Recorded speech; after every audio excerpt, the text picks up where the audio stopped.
السلام عليكم ورحمة الله وبركاته. كلانتي وناكسن iyo maalin wacan daawadayaal waa barnaamijkii la magac baxay su'aasha maanta ee idin soo marin jirnay barta aan ku leenahay Facebook-ga. Saa'ilku maanta wuxuu leeyahay bisha Ramadaan 10ka dambe in salaada taraawiixda la kala qaybiyo oo badna cishaha kadib la tukado badna waqti dambe la tukado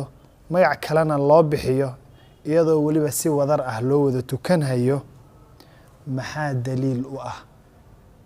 تفضل.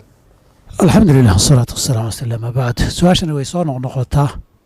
لكن وحيت ما دا وقت رمضان كا وهلا يا وقف كني قف طالب العلم ودم مسألة دراسيني إنه يهايو بقد علمي مسائل راعانيسو وقت جاي كسوم مرتاضو باهتاي وقت جا لفلين يكلي باهيدو معه صلاة هبي كلها كذا شرعه وصلاة الليل. صلاة الليل كشرع جودها وحوف الصحي وقوندي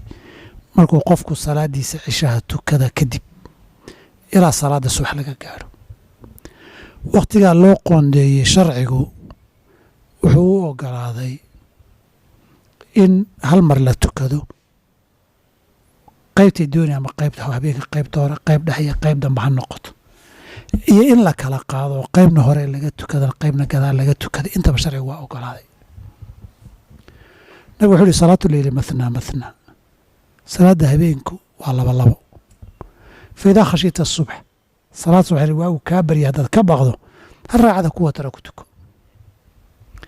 qayb kasta in la tukan karaan xadiidka Aisha waa kiya min kulli layli qad awtara rasuulullah sallallahu alayhi wasallam. Nabigu habeenka oo dhamaanti waa tukaday watarkiisa أوله ووسطه وآخره هوري واكتو كذي لحظة واكتو كذي قذالنا واكتو كذي آخر كعمره سينا قذال بكو دنبي صادرت أبو النبي من باب التفضيل وكو يجعلوا آخر صلاتكم بالليل وترا وحونا تشعلا حبينك آخر كسين وتكذا صادرت صحابة النبي والنور عليه الصلاة والسلام بيقارن قيبته هورا تكن جيرين qaarna qaybta dambe tukan jireen Umar iyo Abu Bakar baa kamid ah Umarna qaybta hore tukan jiray wuxuu ka baqi jiray hurdaad ay kula tagto Abu Bakarna qaybta dambe soo toosi jiray mis cagsiga ay ahayd Allahu aalam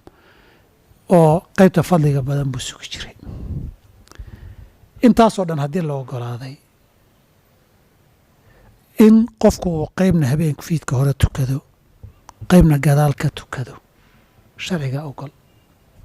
mar sharcigu hadduu si guud wax u fasaxana qayb gaara inuu fasaxo uma baahna oo sidii ay xadiidta cumuumaadkeedu xujo u yihiin bahdii waqtiga soo galay oo dhanba ay xujo ugu noqonayaan ama aan dhahno axwaasha kala duwan ee la marayo cumuumku caan buu ku yahay ama cumuumka dalaaladiisu waa mutlaqan dhahno muranka usuuliyiinta iyo culimmadii ka jira kadibna masaa'il caqiida asaameeyey marka inta laga soo tago waxaa soo haray zamanka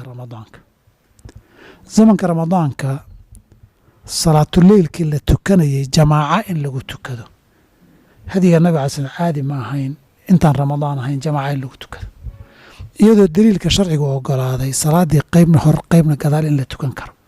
qofkii rabana hore ka tukan karo qofkii rabana gadaal ka wada tukan karo iyadoo sidaa sharcigu sanadkoo dhan ogolaa waxa soo kordhay waa jamaacada salaatu leelka jamaaca in lagu tukado nabigay ka sugantay sallam isagoo tukanaya ay la tukadeen aakhirkana laga tukaday ilaa habeenada qaarkood ay saxaabadu yiraahdaan khashiina al-falaax qiila wal falaax qaala as-suxuur suxuurtuna dhaaftaan ka baqanay habeenada qaarkood oo badanaa la keenay xadiidka marka laga hadlayo laylatul qadrigu waa habeenkee loo daliishado qaar waa 27 ay u daliishadaan habeenkaas 27 bay ahayd nabiga leeyahay suxuurta nagtay gaadhay qaarkood ay yiraahdaan laakiin xadiidku xadiidan waa sugan yahay inuu nabiga la tukaday laba habeen mise saddex bay ahayd mise laba ay ahayd labadaba riwaayadku habeenku nabigu soo bixi waayay ma habeenka saddexaad ba mise habeenka afraad buu ahaa riwaayadka labaduba jiraan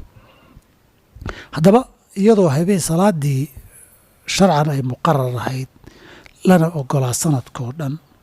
laakiin ayna curfiga caamka lagu dhaqmay jamaaca aynan ahayn رمضان waxaa soo kordhay kaliya waa jamaaca waa jamaaca. jamaacadii waxba kama bedelayso in awal la tukado iyo in aakhir la tukado iyo in la qaybiyo, waxba kama bedelayso.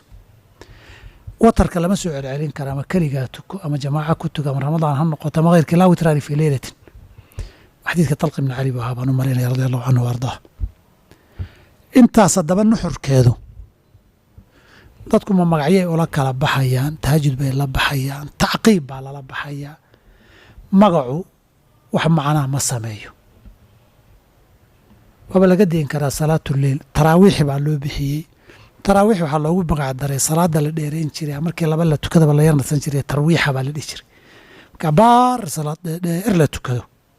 dadku daalaan, baa labada dambe intaan loo istaagin baa laba marka la tukada loo yarnasin jiray. magaca taraawiix baa la baxday, laakiin magaca taraawiix waa axaadiid leh, ma culimadu wax dhiba ma arag, min axaadiis saxaaba baa taraawiix la dhihi jiray. tahajudkana habeenkii nabigu maadaama qaybta dambe uu tukan jiray, wa min alleyli fatahajad bihi naafilatan laka, oo qaybta dambe oo tahajud la yidhaahdo loo soo kaco, halka aayaddaa laga qaatana magacu waxba ma soo kordhinayo. saa darteed asmaadu taraawiix haddii la yidhahdo, tahajud haddii la yidhaahdo, salaad gaaroo sifo gaara loo tahajud iyo taraawiix nusuus u bixisay ma laha. labadaba waa salaatuleyl. qaybta dambe nabigoo habeenkii tuka laleeyahay weeye, salaad gaaroo tilmaamo gaara lama lehe, salaatuleylkii un weeye qaybta dambe ahayd. saa darteed daliil gaara uma baahna oo magac u bixiya, magacuna xugun gaara ma qaato.